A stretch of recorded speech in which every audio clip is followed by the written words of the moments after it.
안녕하세요. 매일 아침 말씀 묵상에 오신 여러분을 환영합니다. 오늘도 말씀으로 함께 하루를 시작하게 하셔서 감사합니다.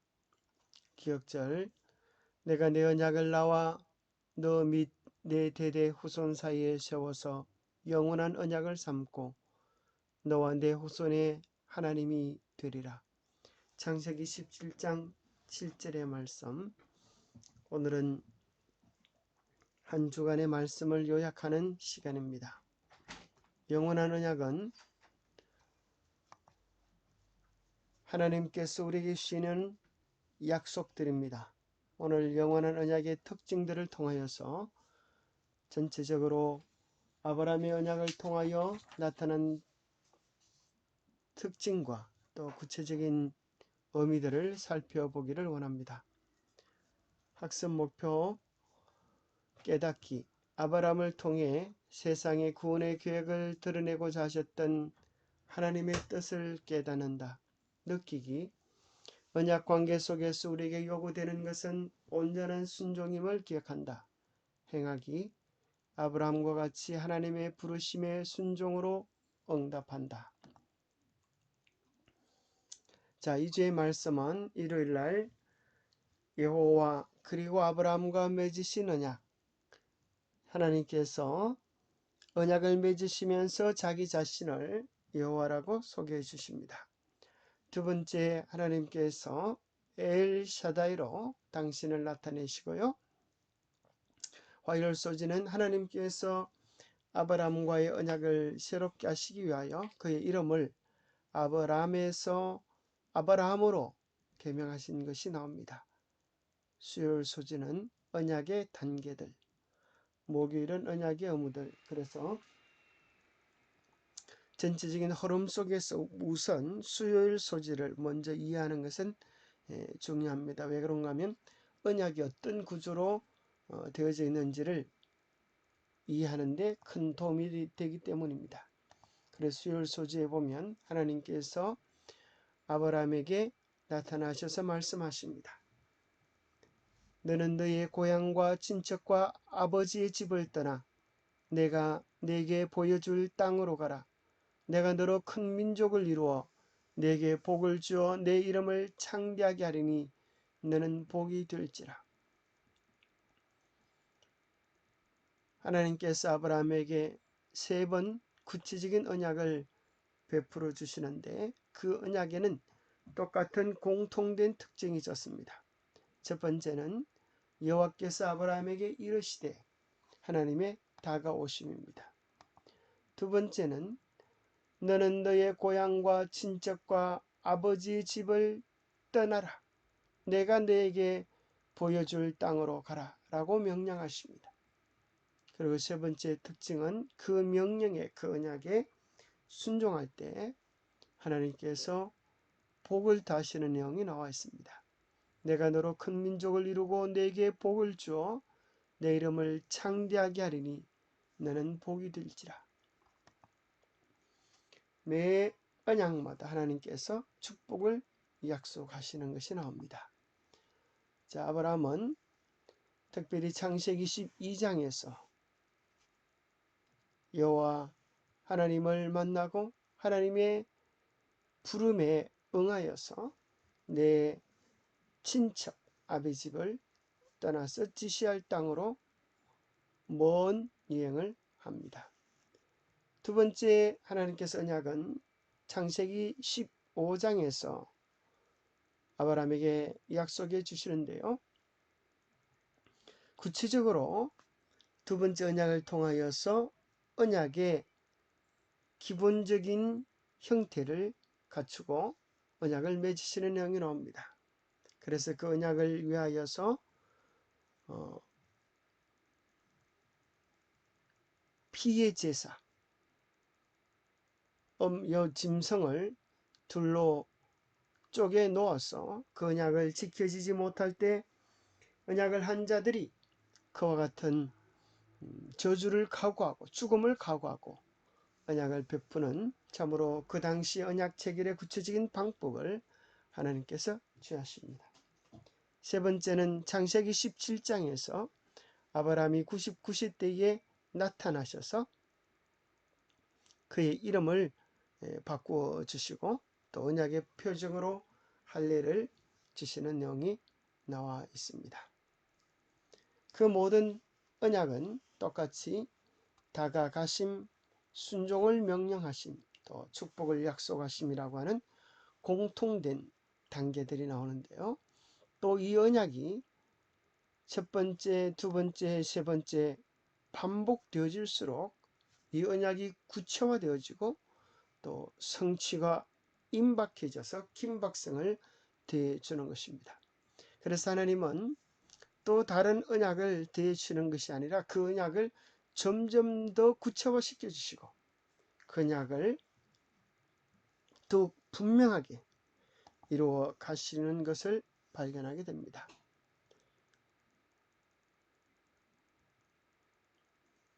자, 첫 번째 단계에서 하나님은 자신을 여호와라고 소개해 주십니다. 언약이라고 하는 구체적인 단어가 나오지 않지만은 언약의 기본 패턴을 똑같이 가지고 나옵니다. 두 번째는 창세기 15장에서 아브라함이 84세 5세쯤에 나타나셔서 언약 체결식을 베푸는 내용이 나옵니다. 세 번째는 아브라함이 99세 때 나타나셔서 완전한 절망 속에 빠져있는 아브라함에게 전능한 하나님으로 당신 자신을 소개해 주십니다. 언약은 모두 다 하나님께서 그 언약을 새롭게 하시기 위하여 우리가 약해 있을 때, 우리가 어둠 속에 있을 때에, 절망 속에 있을 때에 찾아오심으로 이루어집니다. 바벨론 가운데서, 우상의 땅 가운데서 하나님께서 아브라함에게 나타나셔서 약속의 땅 가나안으로 가라고 하십니다. 두 번째 단계에서는 롯을 구하고 주변의 민족들의 보복에 대한 두려움 속에 있을 때 하나님께서 나타나셔서 당신 자신을 그 모든 어려움 속에서 지켜줄 수 있는 방패로 소개하시면서 언약을 전개시켜 나가십니다. 세 번째는 13년 동안 침묵하셨던 하나님께서 이제는 자녀를 낳을 기력이 도무지 없는 이들에게 나타나셔서 그들의 모든 필요를 채우고도 남으시는 전능하신 하나님으로 당신 자신을 소개해 주십니다. 그래서 이 언약의 구체적인 성취는 결코 우리의 어떠함에 달려있는 것이 아니라 하나님 자신의 주권 속에서 우리를, 그러나 반드시 우리를 사용하셔서 이루시는 내용으로 나타나는 것을 발견하게 됩니다. 첫 번째, 두 번째 단계 속에서 하나님은 당신 자신을 여호와라고 소개하십니다. 여호와라는 이름은 우리가 지난번 살펴보았던 것처럼 세 가지 큰 의미를 가지고 있습니다. 첫 번째는 존재의 본질을 설명해주는 자존자라는 의미고, 두 번째는 모든 만물을 창조하신 창조자 또는 심판자의 의미를 가지고 있는 소중한 이름입니다. 여호와라는 이름은 구약에 6828번 등장하고 있습니다. 아마도 그 뜻은 존재하다라는 뜻을 지닌 동사 하야의 한 형태인 것으로 보입니다. 이 경우에 야훼는 영원하신 분, 존재하시는 분, 자존하시는 분, 자족하시는 분, 혹은 영원히 살아계신 분을 의미합니다. 이러한 호칭을 통해 강조되고 있는 신적 속성은 그분의 자존성과 신실하심입니다. 이러한 호칭들은 경배자들의 상상 속에서만 존재하는 이교도들의 신과는 달리 하나님을 살아계신 하나님 생명의 근원으로 나타내고 있는 것입니다. 이 세상에 우리 모두는 다 의존되어진 존재입니다. 우리의 생명, 우리의 가장 중요한 생명은 어디서부터 왔을까요? 그것은 우리 안에서 생긴 것이 아닙니다. 우리의 생명은 우리 바깥에서부터 왔습니다. 곧 부모님이 우리의 생명을 낳아준 것입니다. 그러면 그 부모님의 생명은 어디서 왔을까요? 그 부모님 역시 안에서 스스로 생명을 만들 뿐이 아니라 그 부모님의 부모님에게서 생명을 받았습니다. 그렇다면 궁극적으로 그 안에 생명이 있는 분이 존재해야만 이 세상에 생명이 존재할 수 있습니다. 그 안에 생명이 있으신 분, 바로 그분이 여호와 하나님이시요, 그분의 다른 이름은, 그분의 이름의 뜻이 나는 스스로 있는 자 곧 자존자인 것입니다. 곧 자존자로 말미암아서 이 모든 세계가 창조되어졌기 때문에 그분은 창조자시요, 또 우리는 자존자가 아니기 때문에 그분을 의지하며 살아가는 의존자입니다. 그래서 우리가 그분을 신뢰하지 아니하고 무시하고 외면하면 결국 그분은 내가 너희에게 준 모든 것들을 나에게 돌려주고 너 스스로 존재할 수 있음을 보여라 라고 하면 그것이 심판자적 이름이 되는 것입니다. 여호와의 이름은 그러하기에 모든 것을 있게 하신 그 스스로 존재하시는 자존자요, 모든 것을 있게 하시는 창조자요, 결국 이 세상 역사의 마지막을 심판하실 심판자로 우뚝 서실 이름이신 것입니다. 두 번째 언약 속에서, 세 번째 단계의 언약 속에서 하나님은 당신 자신을 엘샤다이로 나타내십니다. 그 엘샤다이라고 하는 뜻은 엘은 하나님이고 샤드는 가슴을 뜻합니다. 마지막에 있는 AI는 대부분 나의 라는 의미를 가지게 됩니다. 고로 엘샤다이의 의미는 하나님은 나의 가슴이다. 곧 그 어머니가 풍성한 사랑을 통하여 아이의 모든 필요를 채워주고도 넉넉한 그런 어머니의 모습, 그것이 하나님의 모습으로 나타나는 것입니다. 지금 깊은 절망 속에 빠져있는 아브라함에게 하나님은 다가오셔서 그의 모든 필요를 채우시고 새롭게 해주시고 강건케 해주시는 우리 하나님의 모습으로 다가오시는 것입니다. 마치 여러분 앵무새가 갓 알에서 깨어나서 너무나 연약하고 너무나 가련한 그런 모습이지만 한 모금 한 모금 영양분을 섭취하면서 살아가는 그 여린 생명을 혹 보신 적 있습니까?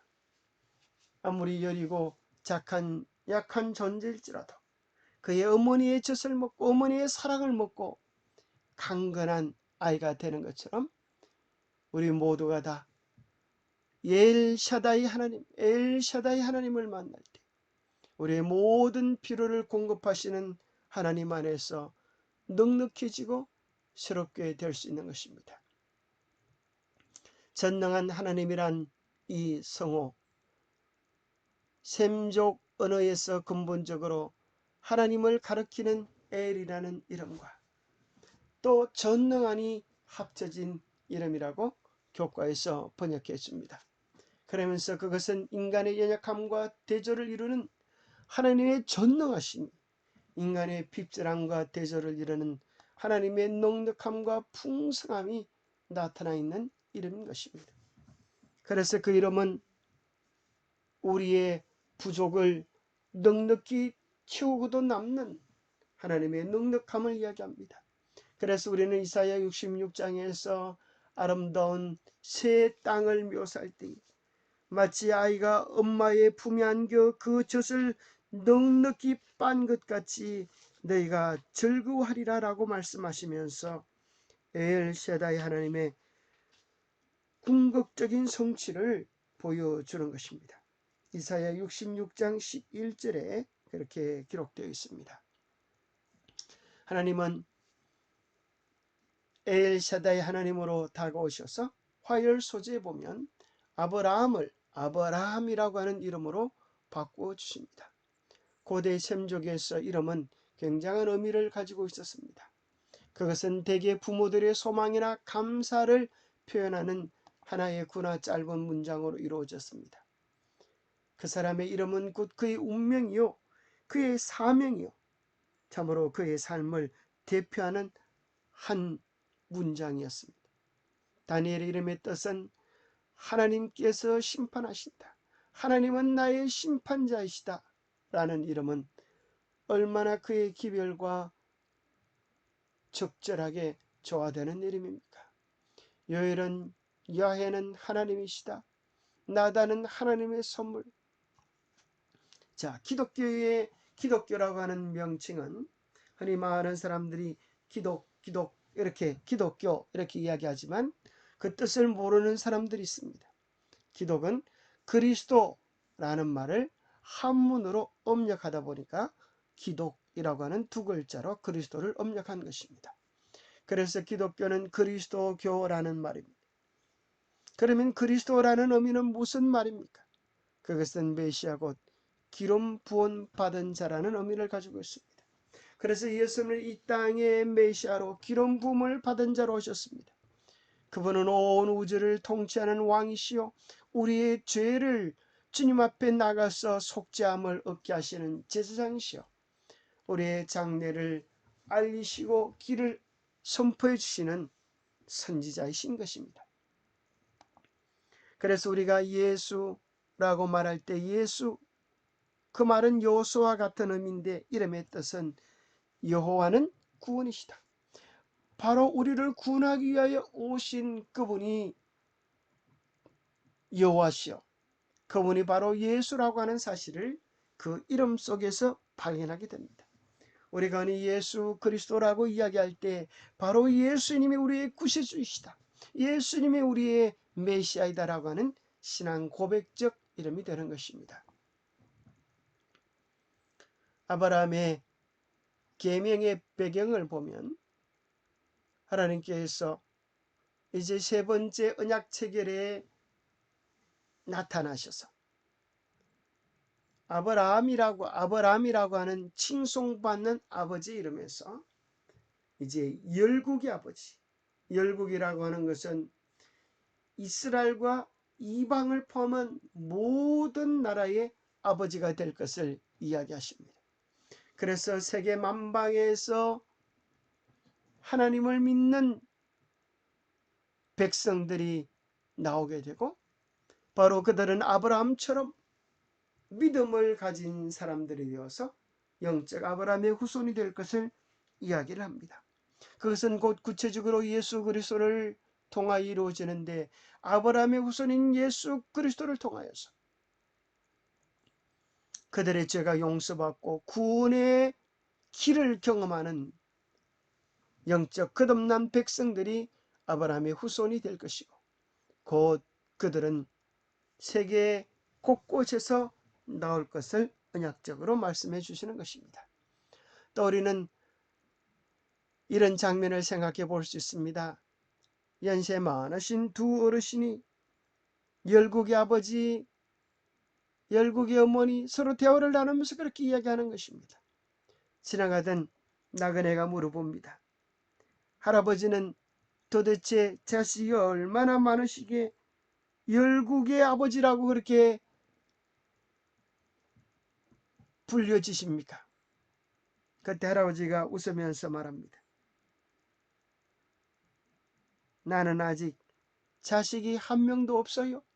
아니 그런데 자식도 한 명도 없으신 분이 어떻게 열국의 아버지, 열국의 어머니 그렇게 서로 부르고 이야기하십니까?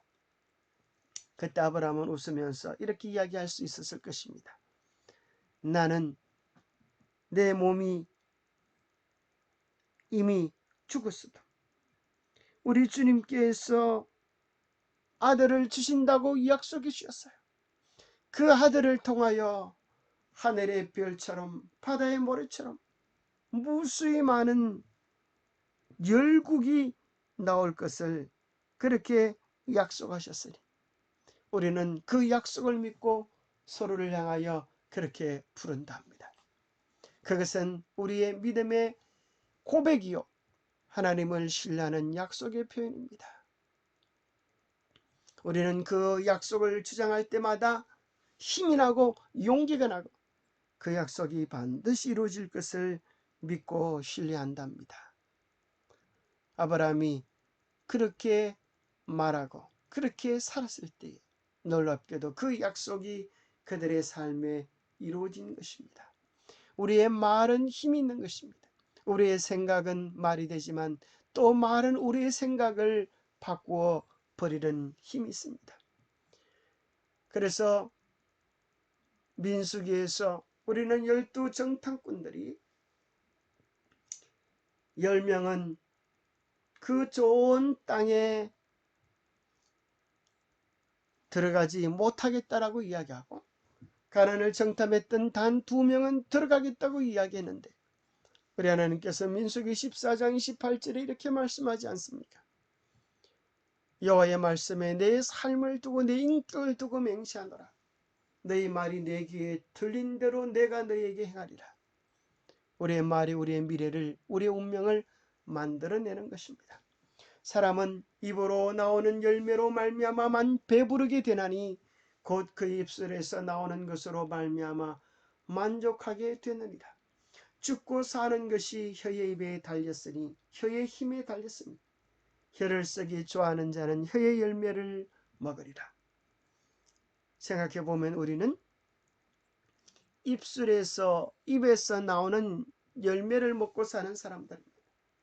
오늘 우리의 말로 인하여 아름다운 말로 인하여 아름다운 열매를 만들어 먹으시게 되기를 바랍니다. 우리는 모두 다 하나님의 자녀가 되지 않았습니까? 하나님이 말씀으로 천지를 창조하셨듯이 우리도 말을 통하여 행복을 만들고 불행을 만드는 것입니다. 그래서 우리도 말을 할 때마다 늘 믿음의 말, 소망의 말, 언약의 말을 해야겠습니다. 그래서 마지막 목요일 소지는 우리에게 이렇게 이야기해 주는 것입니다. 언약의 의무의 의무라고 하는 그 장을 통하여서 우리가 정말 하나님의 언약 안에 있다고 하면 이제는 우리가 순종으로 우리가 믿는 믿음을 표현해야 한다고 하는 것입니다. 하늘에서 아무리 아름다운 봄을 주고 따스한 햇살을 주어도 씨앗을 심지 않으면 가을에 거둘 수가 없는 것입니다. 하늘의 풍성한 이 축복이 허지로 돌아가지 않으려고 하면 언약의 수혜자 편에서 반드시 해야 될 일이 있는데 그것은 그분의 언약에 대한 사랑의 반응입니다. 언약의 축복은 수혜자 편에서 특정한 조건을 충족시키지 않는다면 그것은 누릴 수도 유지될 수도 없다. 비록 언약을 세우기 위해 그 조건들이 필요되는 것들은 아니지만 그 조건들을 지키는 것은 사랑과 믿음과 순종의 반응이 되어야 있다. 그러한 조건들을 충족시킴으로써 우리는 하나님과의 분명한 관계를 드러내게 된다. 순종은 하나님께서 당신의 언약을 백성들에게 이루실 수 있는 한 방편이 된다. 그렇습니다.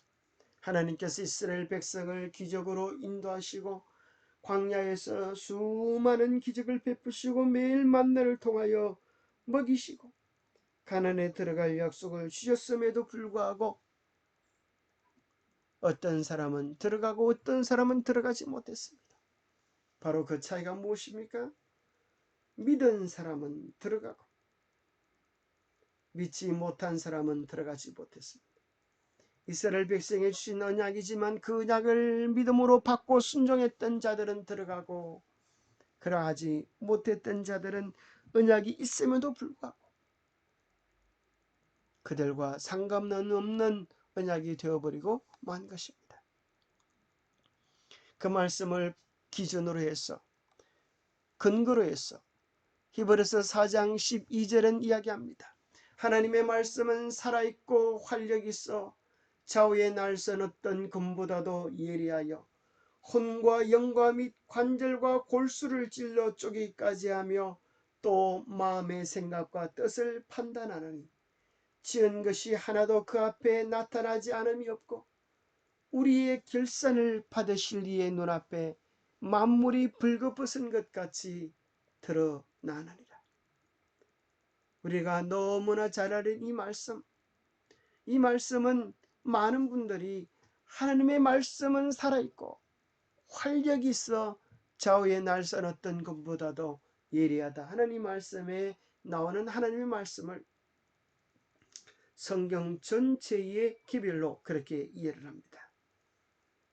물론 맞는 말씀이지만은 모든 것들은, 모든 성경 해석의 기초는 본문 속에서 앞뒤의 문맥과 연관되어져 있음을 우리는 기억해야 합니다. 그렇다고 하면 여기 말하는 하나님의 말씀은 바로 앞절에 나오는 말씀과 연관성을 가져야만 합니다. 이 말씀은 어떤 하나님의 말씀을 이야기할까요? 4장 9절에 보면 안식할 때가 하나님의 백성에게 남아있도다. 여호수아가 이스라엘을 영적 안식으로 인도할 수 없었기 때문에 사바티스모스, 안식이 그리스도인들을 위하여 남아있다. 성경은 이렇게 이야기하는 것입니다. 아직 우리에게 영원한 천국 안식으로 들어가지 않았기에 또 영적 가난을 경험하지 않았기 때문에 우리가 그 천국에 들어갈 준비를 위하여 안식이 남아있다. 천국에 들어갈 백성들을 준비시키는 한 작업이 이루어지는데 그것은 안식을 통하여 그 백성을 준비시키고 들어가게 한다는 것입니다.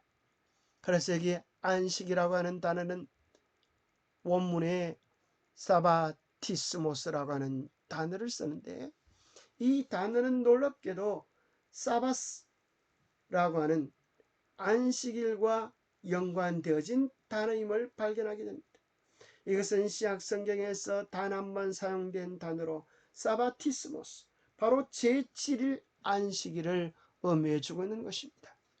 고로 많은 사람들이 하나님의 십계명은 영원하지만 그 가운데 네 번째 계명은 유대인들의 계명이기에 일요일로 변경되어졌다는 그 말씀에 대하여 성경은 정면 도전하고 해석해 주는 것입니다. 그것이 아니다. 안식할 때가 하나님의 백성에게 남아있다. 제7일 안식일 네 번째 계명은 여전히 하나님의 백성에게 남아있다고 말을 하는 것입니다. 이미 그의 안식에 들어간 자는, 이미 하나님과의 올바른 관계를 통하여 생명을 누리는 자는, 그가 하나님의 백성이 된 자는 하나님이 자기 일을 쉬심과 같이 그도 자기 일을 쉬는 경험을 하게 될 것을 이야기해 주고 계시는 것입니다. 하나님은 언제 어떻게 자기 일을 쉬었습니까? 히브리서 4장 4절에는 분명히 이야기하십니다. 창세기 2장 1절과 3절을 근거로 제7일에 관하여는 어딘가에 이렇게 일렀으되 하나님은 제7일에 그의 모든 일을 쉬었다 하셨으며 바로 창조의 기념일로서 하나님은 인류를 위하여 모본으로서 제7일 안식일을 쉬시면서 신이 모본으로서의 계명을 보여주신 것입니다. 그래서 안식일은 결코 유대인의 안식일이기 전에 전 인류를 창조하신 전 인류의 창조 기념일임을 창세기 2장 1절에서 3절에 이야기해 주고 있고, 히브리 기자는 오늘 우리들에게 이야기하기를 하나님의 안식에 들어간 자는, 참으로 회개한 자는, 참으로 하늘 백성이 된 자는 하나님이 제7일 안식일에 쉬신 것처럼 그도 하나님처럼 하나님의 계명에 순종하는 일을 하게 되겠다라고 말씀하시는 것입니다. 언약에 들어가려고 하는 자는 언약에 순종해야 합니다. 아브라함과의 언약이 첫 단계, 두 단계, 세 단계를 통하여 구체화되어졌습니다. 첫 번째는 하나님께서 너희의 후손을 창대케 해주겠다라고 약속하셨고, 두 번째 언약을 통하여서는 아브라함의 몸에서 날 자라야 내 상속자가 되리라 하셨고, 세 번째 단계 언약 속에서 구체적으로 사라의 몸에서 날 자라고 이야기해 주셨습니다. 그와 마찬가지로 마태복음 24장에 나오는 천국 복음은 마지막 때에 요한계시록 14장 6절에서 그 천국 복음은 모든 사람의 구원이 달려있는 천국 복음은 마지막 시대에 살아가는 백성들에게 영원한 복음으로 요약해주고 계십니다. 마치 아브라함의 약속이 더 구체화되어지고 긴급화되어지고 체계화되어졌던 것과 같은 맥락입니다. 더 보니 다른 천사가 공중에 날아가는데 땅에 거주하는 자들 곧 모든 민족과 종족과 방언과 백성에 전할 영원한 복음을 가졌더라. 그가 큰 음성으로 이르되 하나님을 두려워하며 그에게 영광을 돌리라. 이는 그의 심판하실 시간이 이르렀음이니 하늘과 땅과 바다와 물들의 근원을 만드신 이를 경배하라 하더라. 여러분, 하늘과 땅과 바다와 물들의 근원을 만드신 분을 경배하는 구체적인 방법이 무엇입니까? 바로 그것이 제7일 안식일을 통하여 우리의 마음을 온전히 주님께 드림으로 하나님이 우리를 새롭게 창조해 주시는, 우리를 새롭게 구원해 주시는 그 은혜 안으로 들어가는 길이 아니겠습니까? 성경 말씀, 이 말씀이 어떻게 다른 의미로 이해될 수 있겠습니까? 다시 한번 깊이 명상해 보시면서 우리 안에서 이 말씀을 해석해 주는 성령의 음성에 순종할 수 있게 되기를 바랍니다. 기도하겠습니다. 하나님 아버지, 아브라함에게 영원한 언약을 주심을 인하여 감사합니다. 하나님, 우리에게도 궁극적으로 예수 안에서, 믿음 안에서 그 영원한 언약의 축복을 경험하게 도와주심을 인하여 감사합니다. 우리가 이 소중한 주의 언약을 경솔히 여기지 않게 하여 주시옵소서. 우리가 주께 적극적으로 반응하여 온전한 순종을 드리게 하여 주옵소서. 순종이 제사보다 낫다고 말씀하신 하나님의 말씀을 기억합니다. 우리의 다양한 핑계보다도 하나님 말씀에 대한 깨끗하고 온전한 순종이 있는 그런 삶을 살아가게 도와주시옵소서. 겉으로 드러나 보이는 형식보다 마음에서 우러나오는 진정한 사랑을, 진정한 순종을, 진정한 믿음을 하나님께 돌릴 수 있도록 우리 모두를 축복해 주시옵기를 우리 주 예수 그리스도 이름 머지하여 간절히 간구하옵나이다. 감사합니다. 하나님의 언약은 풍성하고 영원합니다. 그 언약의 축복을 누리는 우리 모두가 되시기를 소망합니다. 감사합니다. 오늘도 주님과 함께하는 복된 하루 되세요. 감사합니다.